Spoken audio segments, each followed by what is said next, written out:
বঙ্গবন্ধুর একজন উত্তরসূরি তোফায়েল ভাইয়ের বিরুদ্ধে ওয়ারেন্ট হয়, মৃত মানুষের বিরুদ্ধে ওয়ারেন্ট হয়, আমরা শুনি নাই। বাংলাদেশের মানুষের কাছে এই বিচার থাকলো, আমার বলার কিছু নাই।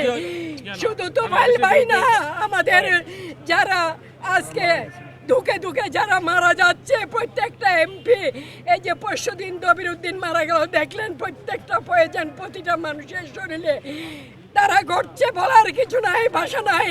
বলতে গেলে ঘন্টার পর ঘন্টা বলতে হবে আপনাদেরকে। এই বাংলাদেশের মানুষের কাছে বিচার চাই।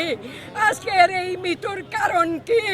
একজন বর্ষিয়ান নেতা মৃত্যুর মুখে দাঁড়িয়ে তার বিরুদ্ধে ওয়ারেন্ট করে, এর চেয়ে দুঃখজনক বাংলার মানুষের কাছে, এর চেয়ে লজ্জাজনক আর কিছু নাই। 9 বছরের সন্তানের পেটে বাচ্চা হয়, এই বাংলা আমরা চাই না।